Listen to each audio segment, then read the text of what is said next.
kapatid, ayan, ngayon may panibago na naman tayong Bible verse na ating babasahin.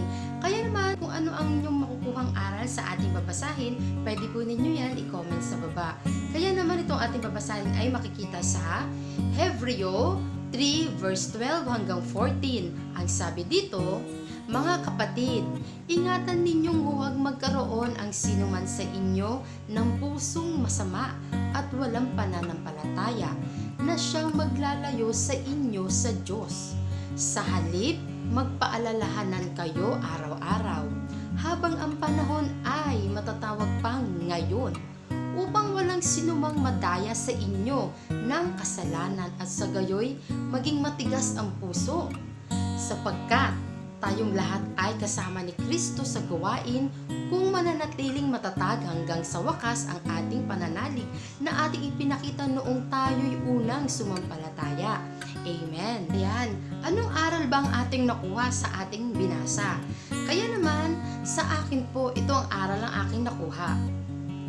Mga kapatid, kailangan natin ng pusong dalisay. Ipasuri natin sa Diyos ang ating mga puso. Dahil kung ating puso ay masama, mapapalayo tayo sa Diyos. Mas mamahalin natin ang kasalanan. Huwag natin sayangin ang panahon dahil ang panahon ay pagkakataon at ang pagkakataon ay ngayon.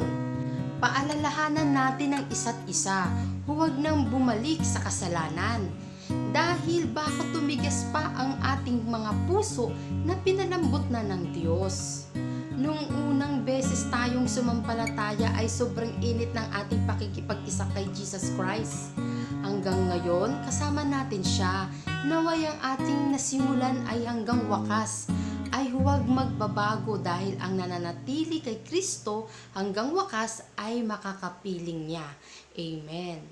Ayan no mga kapatid, no, lagi po natin ipasuri sa Diyos ang ating mga puso na pinalambot na po ng ating Panginoong Jesus. Ayan, lagi natin ipacheck yan sa ating Diyos at baka ang ating mga puso ay tumitigas na. Kaya yan no, lagi po tayo binibigyan ng Diyos ng panahon para magkaroon tayo ng pagkakataon. At ang pagkakataon na yan, ito na po yan yung ngayon. Kaya naman mga kapatid, no, manatili po tayong nag-iinit, nag-aalab ang ating pananampalataya. Naway wag po tayo magsasawa hanggang sa pagparito muli ng ating Panginoon, no, ni Jesus Christ. Wag tayong magsasawang magtiis habang tayo'y naghihintay. Wag tayong magsasawang maghintay at manatili tayong tapat habang tayo'y naghihintay. Dahil ang nananatiling tapat hanggang wakas ang siyang maliligtas. God bless you. Maraming salamat.